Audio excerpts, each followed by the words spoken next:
स्वामी समर्थ।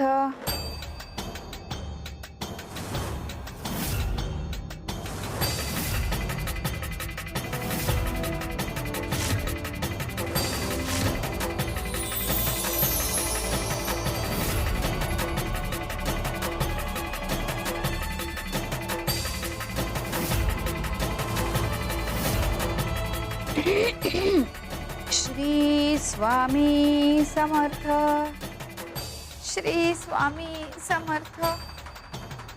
मला वाटलंच होतं कपिलाताईंचं हे असंच होणार आहे। मनाला बांधून ठेवलं ना की मन असंच इकडे तिकडे पळतं। कपिलाताई, स्वामींनी जे तुम्हाला सांगितलंय ना त्याचा उलगडा सुद्धा स्वामीच करतील।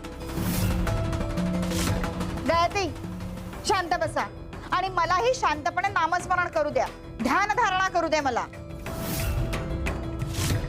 श्री स्वामी समर्थ, श्री स्वामी समर्थ, श्री स्वामी समर्थ।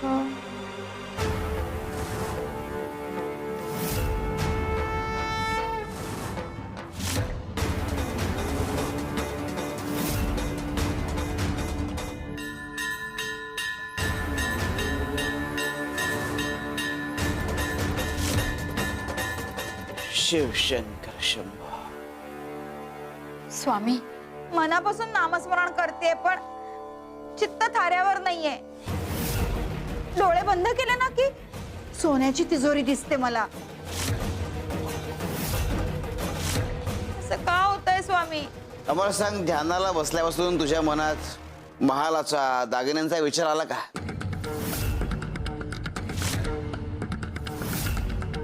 नाही स्वामी, एकदाही आला नाही तो विचार। अगं, इतर वेळी ह्या गोष्टी नजरेसमोर यायच्या ना, हेच तर रहस्य आहे। अगं, मन हे लहान मुलाप्रमाणे असतं। तुम्ही मनाला जितकं तटावता की अमुक गोष्ट करू नको, मन बरोबर त्याच्या विरुद्ध करतं।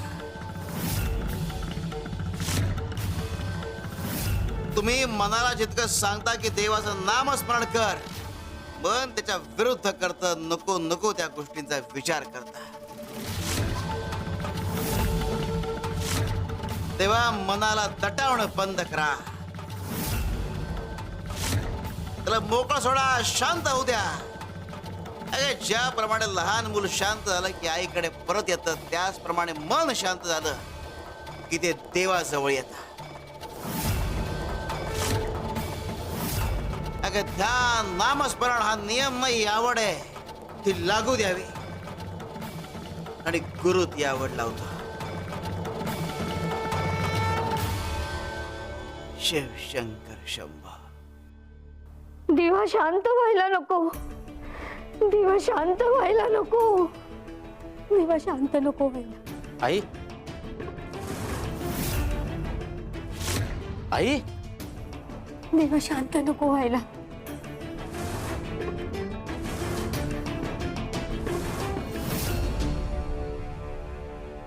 रघुनाथ, रोज असं का घडतंय? सतत काहीतरी विपरीत घडेल याची चाहूल लागते। घाबरून घाबरून माझा जीव कासावीस झाला रे।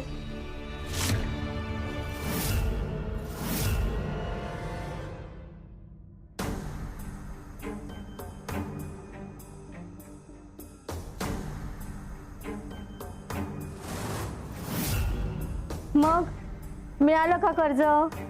आणि तू इतक्या लवकर कसा परत आलास? काही गरज नाही कर्ज घेण्याची।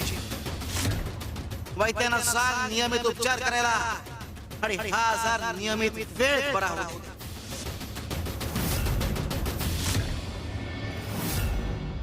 बाबा, बाबा, आई, आईला काय झालं? आज चला पटकन। काय झालं? हे घे।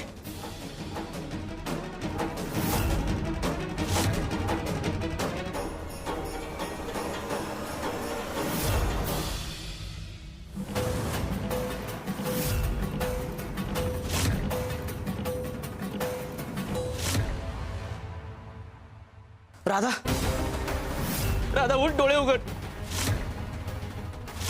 डोळे उघड ना राधा, उठ.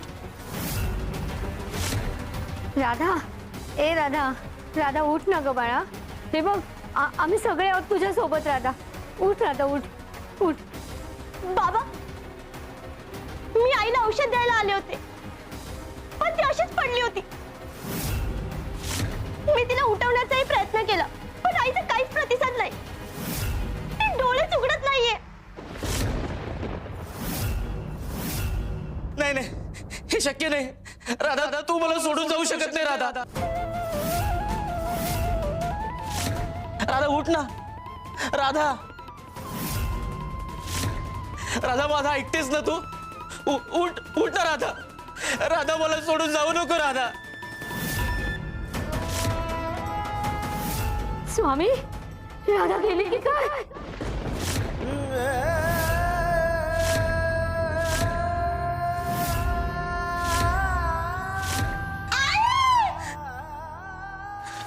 राधा,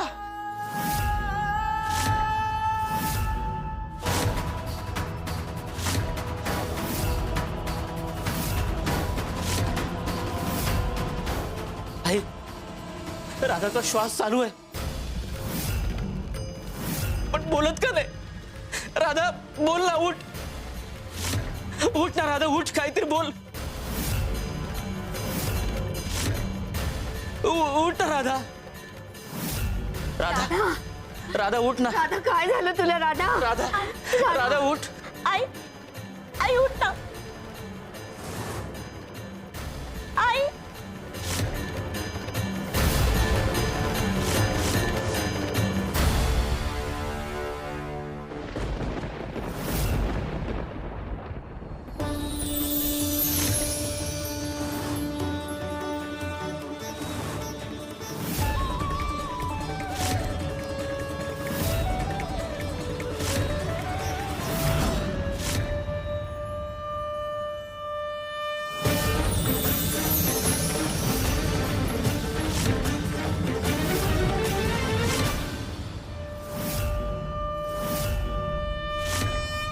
उठ बाळा, उठ. आई, मी किती घाबरले होते ग. तू काहीच बोलत नव्हतीस म्हणून. राधा, राधा मला तुला गमवायचं नाहीये. राधा, काही झालं तर तुझ्यावर मी चांगल्यातले चांगले उपचार करणार आणि तुला बरं करणार. राधा, राधा, राधा काय झालं होतं? काही नाही, थोडी ग्लानी आली होती. रघुनाथा, कर्जाचं काय झालं? आणि हिचे उपचार कधी सुरू करायचे आपण?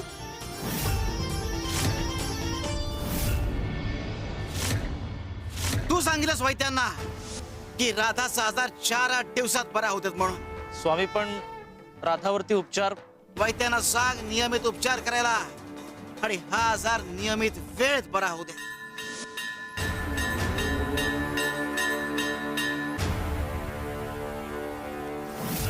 गुरुवर विश्वास ठेवून गुरुचा शब्द प्रमाण मानावा. मात्र जो परिस्थितीला घाबरून गुरुचा शब्द डावलतो तो वादळात सापडतो.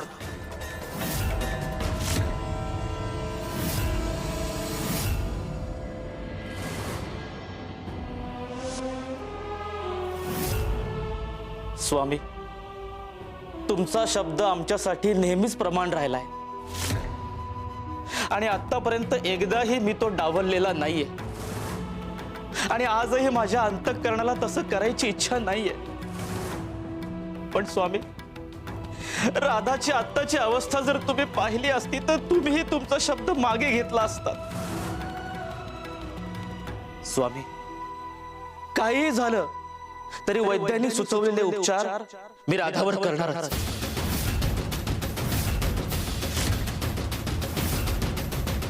अभि, राधाचा त्रास मला बघवत नाहीये. तिला असं तिळतिळ मरताना पाहण्यापेक्षा मी तिच्यासाठी सगळं डोक्यात घालायला तयार आहे.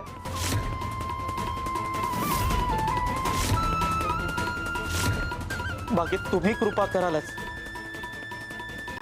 स्वामी, तुमची कृपा हीच माझी खरी ताकद आहे. मला माफ करा स्वामी. मला माफ करा.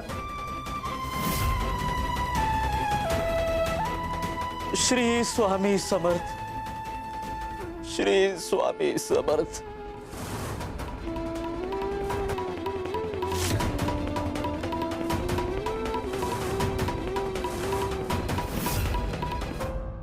रघुनाथा, इतकं समजावून देखील शेवटी कच खाल्ली.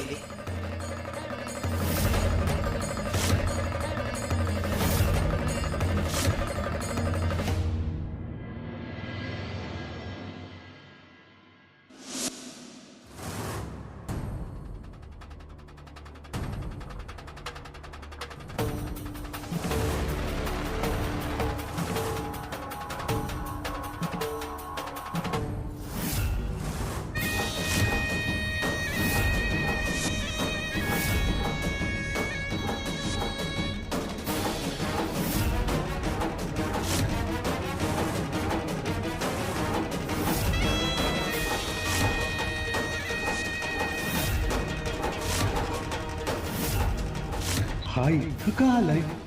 म्हणजे पौलमीला काही खटकलं तर नाही ना? आणि तिनं तक्रार तर केली नाही ना?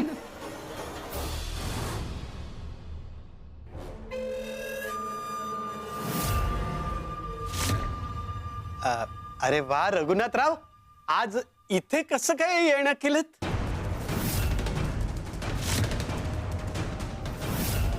ते म्हणजे व्यंकटराव, कर्ज मागायला आलो होतो. कर्ज? मला वाटलं. तुम्हाला काय वाटलं? नाही, मला वाटलंच तुम्हाला कर्ज हवं असणार, म्हणून तुम्ही इतक्या तातडीने इथे आलात ना? हो हो हो. ज्या मुलीला मला मिळवायचंय, आज तिचाच बाप माझ्याकडे कर्ज मागतोय. आता यापेक्षा दुसरा शुभ शकून तो काय असणार? तिचा बाप माझ्या उपकाराच्या उच्याखाली दबलेला असलं, हे तर माझ्या पथ्यावरच पडलं.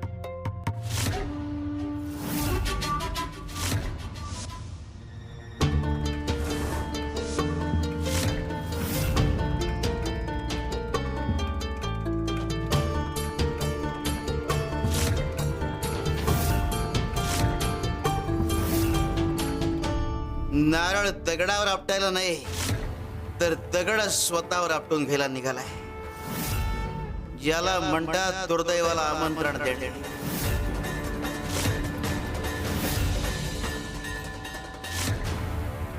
व्यंकटराव, कर्ज मिळेल ना? रघुनाथराव, मी खूप विचार केला. नाही, विचार कसला केला, अगदी ठरवूनच टाकलं, तुम्हाला कर्ज द्यायचं. काय व्यंकटराव, अहो एवढा लवकर निर्णय घेतलात तुम्ही? तुम्हाला लागेल तितकं कर्ज दिलं. व्यंकटराव, धन्यवाद. स्वामींचा आशीर्वादच म्हणावा लागेल. पण त्या बदल्यात तुम्हाला सुद्धा मला काहीतरी द्यावं लागेल. खरं तर पौलमीलाच मागितलं असतं, पण नको, घाई होईल. त्यापेक्षा तुला अडचणीत आणून योग्य वेळी तिचा हात मागेल. मी समजलो नाही. नाही म्हणजे काहीतरी तारण ठेवावंच लागेल ना. अहो तसा नियमच असतो. हो हो, त्याची तयारी करूनच आलोय मी. हा, ही जमिनीची आणि घराची कागदपत्र. वा वा, छान. नाही म्हणजे रघुनाथराव, तुम्ही राग मानू नका, माफ करा मला. म्हणजे हा व्यवहार आहे हो, आणि व्यवहाराचे काही नियम असतात आणि ते पाळावेच लागतात. म्हणजे बघा, उद्या समजा मी मला स्वतःला देखील कर्ज दिलं असतं ना, तरी सुद्धा मी हेच केलं असतं. व्यंकटराव, अहो मी समजू शकतो,